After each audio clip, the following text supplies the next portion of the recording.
Bonjour à tous et bienvenue dans cette nouvelle vidéo. Je suis toujours très heureux de vous retrouver. Ce coup-ci, nous allons monter un article qui me tient particulièrement à cœur. Ce sont des petits clignotants d'embout de guidon. J'ai découvert ça sur un café racer en ville la dernière fois, il y a quelques temps de ça. Et j'ai vraiment adoré le look. Franchement, quand ça clignote, ça met en valeur le côté du Spider. Et je trouve que ça va lui donner un petit look beaucoup plus sympathique. Alors moi, mon modèle choisi, c'est un modèle donc de lumière. Il y a une veilleuse blanche et un clignotant orange. Je trouvais vraiment sympa de laisser de la lumière allumée. Surtout que je trouve que latéralement, on n'est pas spécialement bien éclairé. Donc, du moins, quand j'entends bien éclairé, c'est être vu par les autres usagers de la route. Donc je trouve vraiment sympa ce côté un peu veilleuse LED blanc qui peut apporter une touche de modernité sur nos Spiders. La première difficulté que je vais rencontrer sur ce projet, c'est évidemment le guidon du RS qui est particulièrement compliqué à démonter puisqu'il est en 2 ou 3 parties. Je ne sais pas exactement à quoi je vais m'attendre, mais je sais qu'il est au moins en 2 parties, dont une partie aluminium donc sur le dessus, qui est très difficile d'après les forums à démonter.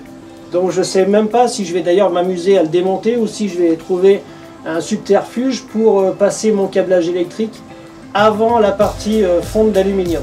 Donc ça va être la première partie très difficile je pense à mettre en place. Il est évident que si vous possédez un F3 ou les nouveaux Can-Am après 2010, on va dire ceux qui ne possèdent plus cette partie aluminium forgé, je pense que ça serait beaucoup plus facile parce que vous disposez d'un cintre complet et donc là ça serait beaucoup plus facile. Je ne vous parle même pas du Daytona qui a une simple barre comme guidon, donc là c'est encore plus facile je pense à équiper. Donc après il me restera la partie électrique, donc 3 fils, la masse évidemment, un plus pour le clignotant et un plus pour la veilleuse blanche. Donc là ça sera je pense très facile. Évidemment, il y aura une partie démontage. Comme vous pouvez le voir, j'ai déjà bien avancé le démontage du Spider pour gagner du temps. Parce que la partie électrique, l'idée c'est vraiment de sécuriser nos branchements électriques. Déjà pour éviter les gros problèmes, les faux contacts. Il ne faut pas oublier que quand vous roulez sous la pluie, il va falloir forcément bien étanchéifier tout votre passage de câble. Donc encore une fois, pas d'économie sur le démontage. Moi j'ai largement trop démonté, je le sais très bien, mais au moins je vais pouvoir voir correctement ce que je vais faire.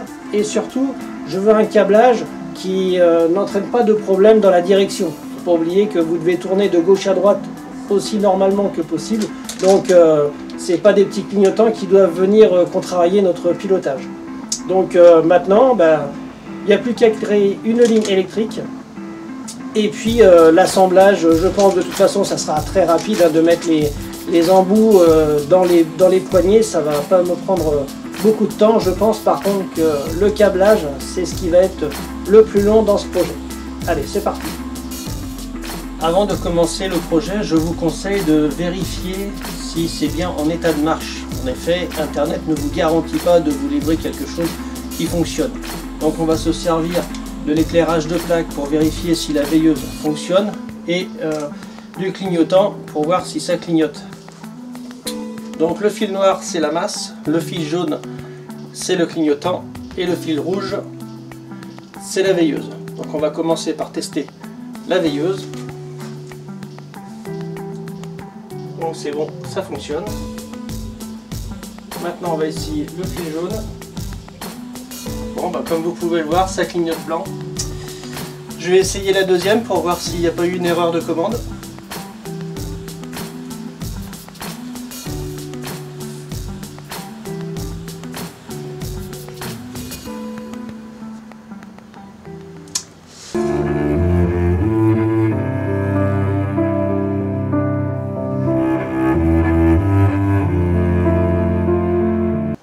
Bon, comme vous pouvez le voir, ça clignote blanc aussi. J'ai plus qu'à en commander d'autres. Grâce à la magie d'internet, nous voilà de retour avec les nouveaux. Donc, nouvel essai, c'est censé clignoter orange.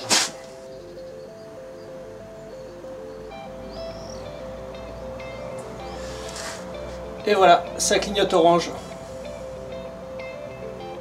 Je viens de faire un avant-trou avec une mèche de 3.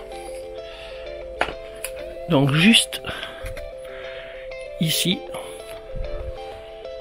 Voilà, comme vous pouvez le voir, c'est ici. Hop, on voit bien. Alors ça va pas être évident, mais on voit bien que la lumière passe à travers. Bon, j'arriverai pas à vous le montrer, mais la lumière passe bien à travers.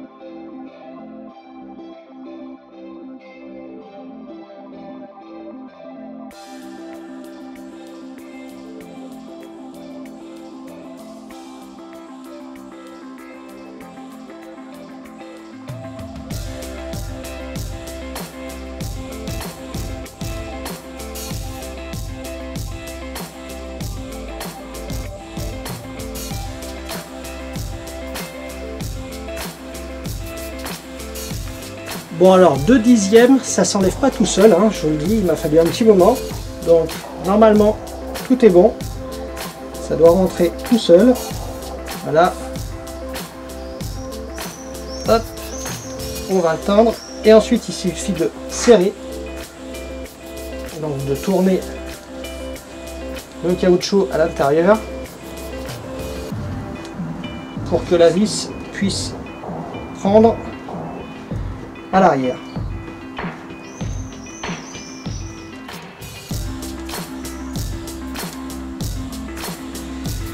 Et voilà, il est bloqué. Il ne me reste plus qu'à connecter à la boîte à fusibles le clignotant avant gauche et faire pareil côté droit. On se retrouve à la fin du montage complet. Petite balade derrière le compteur pour vous montrer donc. C'est ici que j'ai coupé l'arrivée du clignotant gauche et du droite, chacun de leur côté.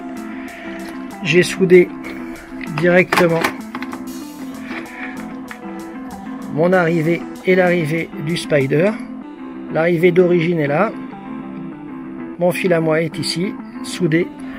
Et j'ai repris directement dans une prise étanche, comme celle de l'origine. La gauche et la droite. Donc pour la veilleuse, donc qui est ici le fil bleu, pour plus de facilité j'ai soudé gauche et droite en même temps pour n'avoir qu'un fil à passer, et je l'ai branché sur la prise allume-cigare que nous avons dans le coffre avant. Allez, il n'y aura plus qu'une démonstration à vous faire. Il m'aura fallu 3 heures pour faire l'ensemble des connexions électriques.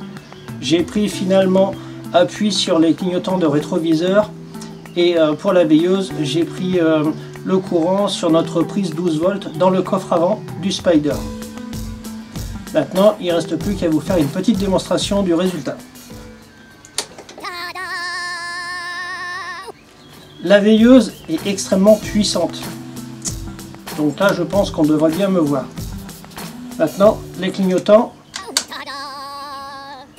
Donc comme vous pouvez le voir, le clignotant est un peu moins puissant que la veilleuse. C'est pas si flagrant que ça finalement, le clignotant dans l'embout de guidon.